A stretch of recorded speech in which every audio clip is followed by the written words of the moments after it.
Portugal রোনালদোর দেশ, ইউরোপের সবচেয়ে পশ্চিমের দেশ। কিন্তু আজকে আমি বলবো এমন কিছু যেটা রোনালদোর ভক্তরাও জানে না।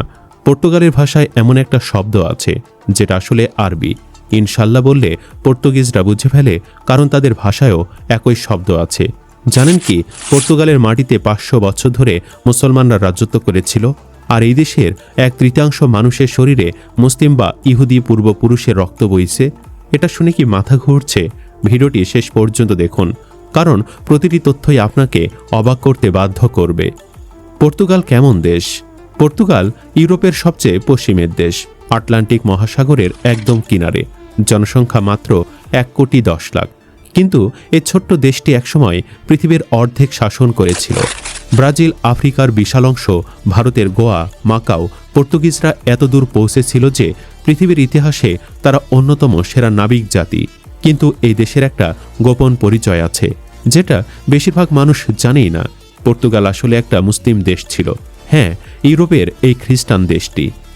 পর্তুগালে ইসলামের 500 বছর অজানা ইতিহাস। 711 সাল উত্তর আফ্রিকা থেকে মুসলিম বাহিনী সমুদ্র পেরিয়ে আলবেরিয়ান উপদ্বীপে পা রাখল। যে ভূমি আজকে পর্তুগাল ও স্পেন, সেটা হয়ে গেল আল আন্দালুস, উমাইয়া খিলাফতের অংশ। এরপর শুরু হলো একটি স্বর্ণযুগ। মুসলিম শাসনে এই অঞ্চলে বিজ্ঞান, শিল্প, স্থাপত্য, গণিত, চিকিৎসায় অভূতপূর্ব অগ্রগতি হল। 10ম শতাব্দীর মধ্যে ইবেরিয়ান উপদ্বীপের প্রায় অর্ধেক মানুষ ইসলাম গ্রহণ করে নিয়েছিল। মানে পর্তুগালের মাটিতে 500 বছর ধরে ইসলামের শাসন। এবার সেই শব্দের গল্পটা শুনুন। পর্তুগিজ ভাষায় ও যারা শব্দটি আছে, যার উচ্চারণ ও শালা, এটা এসেছে আরবি ইনশাল্লাহ থেকে, এবং মানেও একই, আল্লাহ চাইলে। পর্তুগালের মানুষ জানেও না তারা প্রতিদিন আরবি শব্দ বলছে। আর সবচেয়ে চমকের কথা, একজন পর্তুগিজ লেখক গবেষণা করে দেখেছেন পর্তুগিজ ভাষায় আরবি উৎসের শব্দ আছে প্রায় 19,000 আরবি শব্দ একটি ইউরোপিয়ান ভাষায়। এমনকি পর্তুগালের বিখ্যাত লিসবনের আলফামা এলাকা, আলকাসা দুশাল, এই নামগুলো সব আরবি।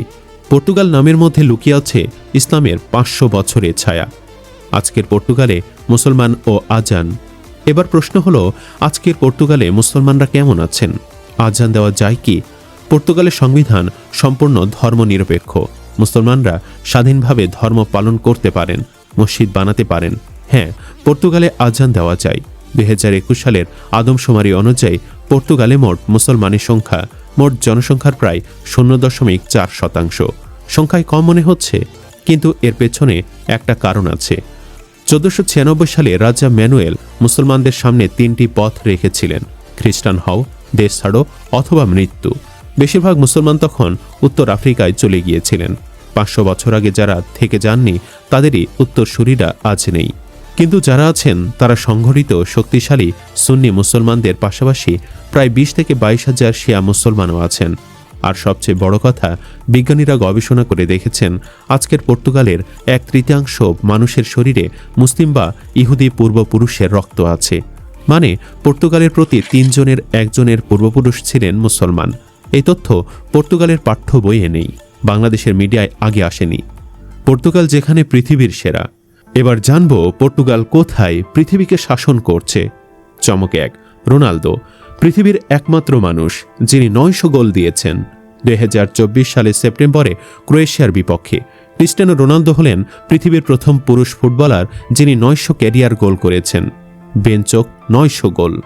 পৃথিবীর কোটি কোটি ফুটবলার কেউ এই সংখ্যায় পৌঁছাতে পারেনি। জাতীয় দলের হয়ে তিনি 120-এর বেশি গোল দিয়েছেন।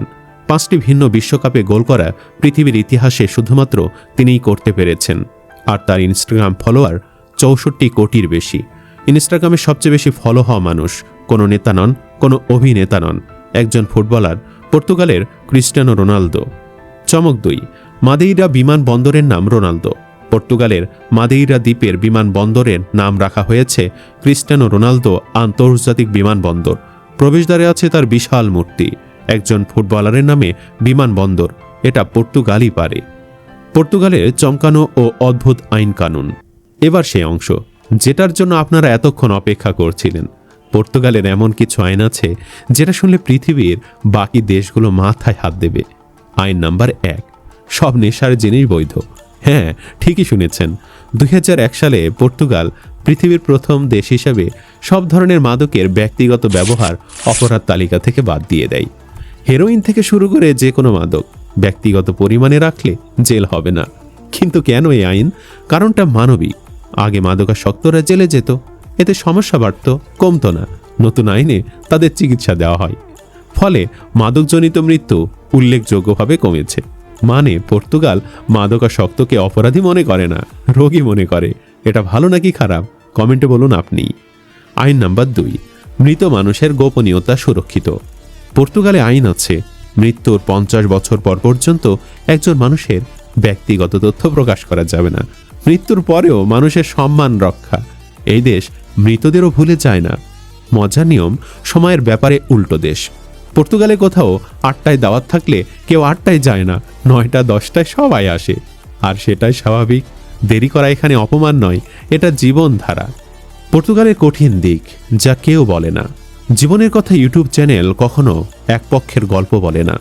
পর্তুগালের সুন্দর দিকের পাশে কিছু অন্ধকার সত্য আছে। সত্য 1, ইতিহাসে লুকানো অপরাধ।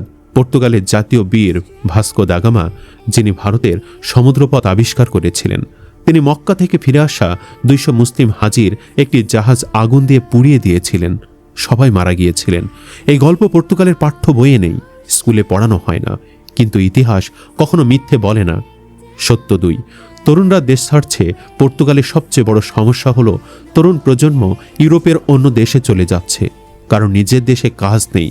রোনালদো 18 বছর বয়সে ইংল্যান্ড গিয়েছিলেন, কারণ পর্তুগালে সুযোগ ছিল না। কিন্তু তবুও এই দেশ ভাঙেনি। পর্তুগিজরা হাসে, গান গায় ফাদো সুরে, আর ফুটবলে পৃথিবীকে চমকায়। ফুটবল ও পর্তুগাল একটি অসম্ভব গল্প। পর্তুগাল মাত্র 1 কোটি মানুষের দেশ, কিন্তু এই ছোট্ট দেশ থেকে বের হয়েছে ক্রিস্টিয়ানো রোনালদো, পৃথিবীর ইতিহাসে সর্বোচ্চ গোলদাতা। একটা মাত্র দ্বীপের গরিব ঘরের ছেলে, যার বাবা ছিলেন মালি। মাত্র 15 বছর বয়সে হার্টের অপারেশন হয়েছিল। অপারেশনের কয়েকদিন পরে মাঠে ফিরে গিয়েছিলেন। সেই ছেলে আজ পৃথিবীর সবচেয়ে বিখ্যাত মানুষ। ইনস্টাগ্রামে 64 কোটি ফলোয়ার। ফুটবল ইতিহাসে প্রথম বিলিয়নিয়ার। এই গল্পটা পর্তুগালের, কিন্তু এটা আসলে পৃথিবীর যে কোনো স্বপ্নবাজ মানুষের গল্প। আপনি যদি মনে করেন আপনার কিছু নেই, তাহলে রোনালদোর জীবনের গল্পটা মনে করুন ও ভাবুন। আজকের ভিডিওতে আপনি জানলেন পর্তুগিজ ভাষায় 19,000 আরবি শব্দ আছে ইনশাল্লাহ। পর্তুগিজ ভাষাতেও আছে পর্তুগালের 1/3 মানুষের পূর্বপুরুষ মুসলমান। রোনালদো মাত্র 15 বছরে হার্টের অপারেশন করে মাঠে ফিরেছিলেন। আর পর্তুগালে মাদকের ব্যক্তিগত ব্যবহার অপরাধ নয়। কমেন্টে জানান এই তথ্যগুলো কি একসাথে সব জানতেন? যদি জানতেন তাহলে লিখুন ইয়েস, আর যদি না জানা থাকে তাহলে লিখুন নো। ভিডিও শেয়ার করুন।